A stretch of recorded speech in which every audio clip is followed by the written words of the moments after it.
Hi friends, welcome back to our channel. இன்னைக்கு வந்து என்ன வீடியோ அப்படினு சொல்லி பாத்தீங்கன்னா சின்ன வயசுல கல்யாணம் பண்ணா பெண்களுக்கு ஏற்படக்கூடிய பிரச்சனை பத்தி தாங்க நாம இன்னைக்கு இந்த வீடியோல பார்க்க போறோம்.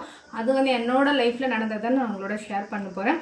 இப்போதான் என்னோட சேனல் வந்து ஃபர்ஸ்ட் டைம் பார்க்கறீங்க அப்படினா மறக்காம வைரல்ஸ் இந்தியா சேனலை வந்து சப்ஸ்கிரைப் பண்ணிக்கோங்க. எனக்கு வந்து சப்போர்ட் பண்ணுங்க. இப்போ வாங்க நம்ம வீடியோக்குள்ள போகலாம்.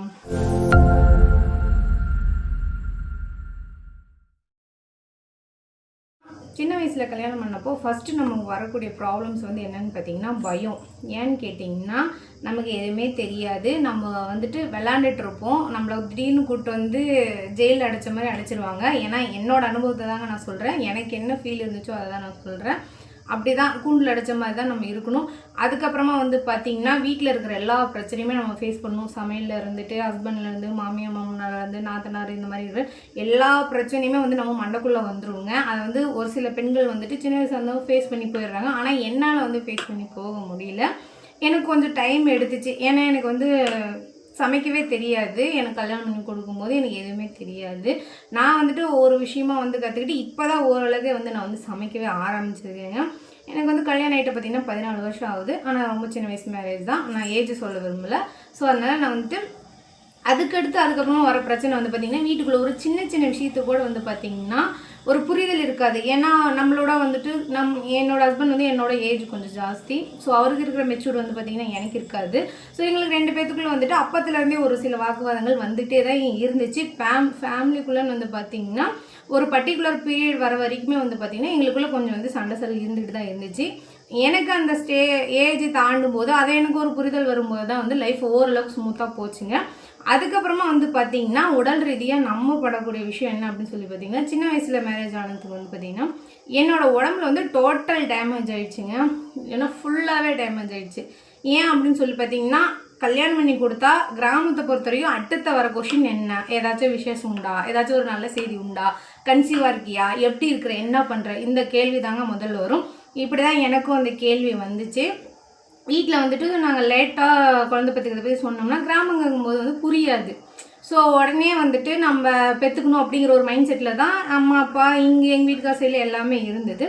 ஸோ அதுக்கப்புறமா வந்து பார்த்திங்கன்னா அதில் தாங்க எனக்கு பெருசாக வந்துட்டு அடி விழுந்ததே காரணம். முதல்ல வந்து நான் கன்சீவ் ஆகும்போது ஹாஸ்பிட்டல்லாம் போனோம், செக் பண்ணோம், எல்லாமே வந்துட்டோம். ஸோ ஒன்றும் பிரச்சனை இல்லை. ஆனால் வந்துட்டு என்ன ஆயிடுச்சு அப்படின்னா குழந்தை வந்து பார்த்திங்கன்னா கர்ப்பப்பை டியூப்பில் தெரிச்சிருச்சு. ஸோ வந்து நல்லா தெரிஞ்சுக்கோங்க, கர்ப்பப்பையோட டியூப்பில் தெரிச்சிருச்சு.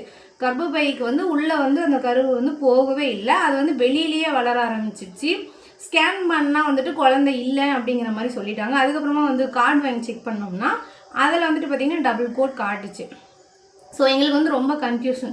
என்ன காலில் வந்துட்டு டபுள் கோட் காமிக்குது, ஆனால் குழந்தை ஸ்கேனில் குழந்தையோட உருவமே கொஞ்சம் கூட தெரியலையே சொல்கிறாங்களே அப்படின்னு சொல்லிட்டு ஒரு சின்ன குழப்பம் இருந்துச்சு. அதுக்கப்புறமா ப்ரைவேட் ஹாஸ்பிட்டலுக்கு போயிட்டு அப்போ செக் பண்ணி பார்க்கும்போது வந்து குழந்தை வந்து கர்ப்பப்பைக்குள்ளே போகலைங்க, கர்ப்பப்பை டியூப்புக்கு வெளியில் தான் வந்துட்டு தெரிஞ்சிருக்கு. ஸோ அதனால் இந்த பொண்ணுக்கு வந்துட்டு கர்ப்பப்பை டியூபே எடுக்கணும் அப்படின்னு சொல்லிட்டாங்க.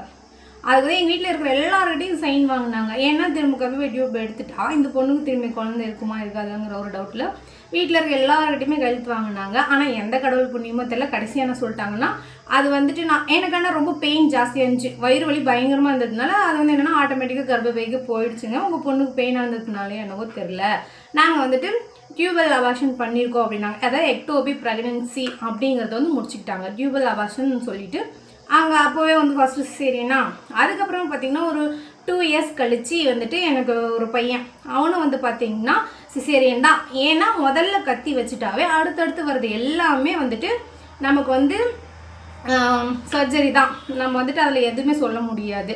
ரொம்ப ஒரு 7-8 வருஷம் கழித்து பெற்றுக்கிறாங்க அப்படிங்கும்போது வந்து பார்த்திங்கன்னா நார்மல் டெலிவரி ஆக வந்துட்டு சான்சஸ் இருக்குது. ஆனால் எனக்கு வந்துட்டு அந்த ஆப்ஷன் இல்லை. அதுக்கப்புறமா பார்த்திங்கன்னா நான் சின்ன வயசில் ஓடி ஆடி திரிஞ்சிட்டு இருக்கும்போது ஒரு சின்னதாக காலில் அடிபட்டது வந்து பார்த்திங்கன்னா நான் வளர என்னென்னா அது வந்து எலும்புக்கு பிரச்சனை ஆயிடுச்சு. ஸோ அதுக்கப்புறமா வந்து ஆப்ரேஷன், அது ஒரு ஆப்ரேஷன்னா என் கால் போல்ட்டில் தான் இப்போ என்னோடய கால் வந்து இருக்குது. எல்லாராட்டும் என்னால் நடக்க முடியாது, போக முடியாது, வர முடியாது. ஆனால் நடப்பேன். நான் வீட்டில் இருக்கிற எல்லா வேலையும் செஞ்சுக்குவேன். நான் வேறு யாருக்கும் அந்த வேலையை நான் வைக்க மாட்டேன். அதுக்கடுத்து தான் வந்து பார்த்திங்கன்னா அந்த 4 இயர்ஸ் கழித்து இன்னொரு குழந்தை, பெரியவனுக்கு வந்து 4.5 வயசு ஆகும்போது இன்னொரு குழந்தை, அவனும் வந்து பார்த்திங்கன்னா ஆப்ரேஷன் தான். ஸோ வந்து பார்த்திங்கன்னா எனக்கு வந்து டோட்டலாக ஃபேமிலி பிளானிங்கோடவே வந்து பார்த்திங்கன்னா 5 சர்ஜரி வந்து நடந்திருக்குதுங்க. ஸோ வந்துட்டு என் உடம்புல வந்து பார்த்திங்கன்னா அவ்வளோ வலி இருக்கும். மற்ற பெண்களை கம்பேர் பண்ணும்போது என்னால் அவங்க செய்கிற வேலையை எதுவுமே செய்ய முடியாது. ஒரு நாள் நான் ஃபுல்லாக எல்லா வீட்டு வேலையும் செய்கிறேன் அப்படின்னா அடுத்த நாள் என்னால் உண்மையாகவே சொல்கிறேங்க எந்திரிக்கவே முடியாது. ஏன்னா அந்த ஊசி போடுற தண்டு உடம்பு பார்த்திங்கன்னா இவ்வளோ ஒரு கேப்பில் வந்துட்டு இந்த சென்டரில் ஒரு மெயின் பாயிண்டில் ஊசி போடுவாங்க. அந்த இவ்வளோதான் அந்த வலி மட்டும் சத்தியமாக சொல்கிறேங்க யாராலையுமே தாக்கு பிடிக்க முடியாது. இந்த நார்மல் டெலிவரியில் கூட அந்த ஒரு மணி நேரமோ அரை மணி நேரமோ தான் அவங்களுக்கு வலி இருக்குமே தவிர குழந்தைய பார்த்தோன்னா அவங்களுக்கு அந்த வலியெல்லாம் பறந்து போயிடும். யாருக்குமே இப்போ ஆப்ரேஷனாக இருக்கட்டும் நார்மல் டெலிவரியாக இருக்கட்டும் எல்லாருக்குமே குழந்தை முகத்தை பார்க்கும்போது வந்துட்டு அந்த வலி எல்லாமே மறந்துடும். எல்லாருக்குமே அப்படி தான். ஆனால் அதுக்கப்புறமா வரக்கூடிய நாட்களில் வந்துட்டு பார்த்திங்கன்னா நமக்கு நிறைய ப்ராப்ளம்ஸ் வந்து வந்துட்டு தான் இருக்குங்க. மற்ற நார்மல் டெலிவரி இருக்கிற பெண்களுக்கும் நாம் சிசேரியன் பண்ண பெண்களுக்கு வந்துட்டு ஏகப்பட்ட வித்தியாசம் இருக்குதுங்க. ஏன்னா அவங்க செய்கிற வேலையை நம்மளால் நிச்சயமாக செய்ய முடியாது. குறிப்பாக என்னால் செய்ய முடியாதுங்க. ஏன்னா கம்பல்சரி நான் வந்து எல்லா சர்ஜரிக்குமே வந்து பார்த்திங்கன்னா முதுகுத்தண்டில் தான் நான் ஊசி போட்டிருக்கேன். ஸோ வந்துட்டு அதனோட பெயின் என்னங்கிறது எனக்கு ரொம்ப தெரியும்.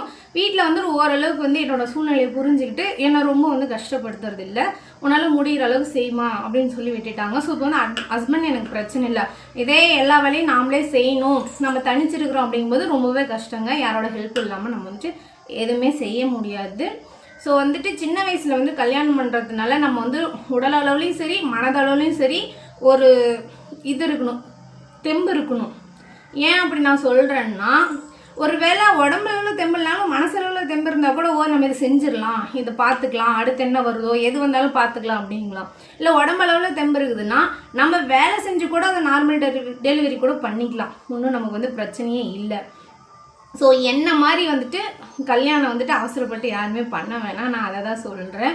ஏன்னா ரொம்ப கஷ்டம். நானும் அவசரப்பட்டு கல்யாணம் பண்ணல, வீட்டில் இருந்த சுச்சுவேஷன்னால வந்துட்டு இவர் என்னோடய தாய் மாமா தான். ஸோ எனக்கு வந்து வீட்டிலே பார்த்து கல்யாணம் பண்ணி வச்சிட்டாங்க.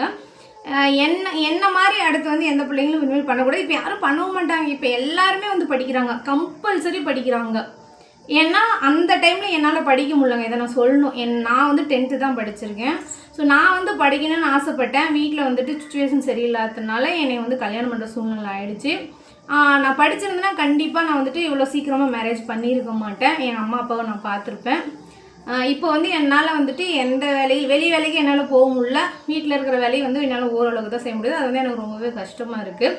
ஆனால் இதுலேயுமே பார்த்திங்கன்னா வீட்டில் வந்து கிராமத்தில் இருக்கிறதுனால என்னால் வந்துட்டு எனக்கான இன்கம் வந்து நான் பார்த்துட்டு தான் இருக்கேன். ஏன்னா நான் கோழி வளர்த்துறேன். வெறும் நான் 400 ரூபாய்க்கு வாங்கின கோழி தாங்க, ஒரே ஜோடி தான் வாங்கினேன் நான். அதை வச்சு தான் நான் பெருக்கம் பண்ணி எனக்கான இன்கம் வந்துட்டு, அதாவது என் தேவைக்கான இன்கம் வந்துட்டு நானே பார்த்துக்கிறேன். யாருக்கையும் நான் வந்து எதிர்பார்க்கறது இல்லை. ஏன்னா என்னால் வெளி வேலைக்கு தான் போக முடியல, வீட்டில் இருக்கிற வேலையை முடிச்சுட்டு நான் ஃப்ரீயாக தானே இருக்கிறேன். ஸோ அதனால் நான் கோழி வளர்த்த ஸ்டார்ட் பண்ணி நான் அதில் தான் எனக்கான தேவைக்கான இன்கம் வந்து நான் பார்த்துட்ருக்குறேன். இது வரைக்குமே அப்படி தான். எனக்கு வந்து 2 பசங்க, அவங்க வந்துட்டு கவர்மெண்ட் ஸ்கூலில் தான் நான் படிக்க வைக்கிறேன். ரொம்பவே நல்லா படிக்கிறாங்க. ஸோ எனக்கு வந்து அது எந்த பிரச்சனையும் இல்லை. நான் உங்களுக்கு சொல்லணும்னு நினச்ச விஷயம் என்னென்னா, சின்ன வயசு மேரேஜ் பண்ணால் என்னென்ன ப்ராப்ளம்ஸாக வரும் அப்படிங்கிறதுக்காக தான் நான் இந்த வீடியோவை உங்களுக்கு வந்து போடுறேன். ஓகே ஃப்ரெண்ட்ஸ், இந்த வீடியோ பிடிச்சிருக்குன்னு நான் நினைக்கிறேன். மறக்காமல் என்னோடய சேனலை சப்ஸ்கிரைப் பண்ணி சப்போர்ட் பண்ணி கமெண்ட் பண்ணுங்கள், ஷேர் பண்ணுங்கள். பாய்.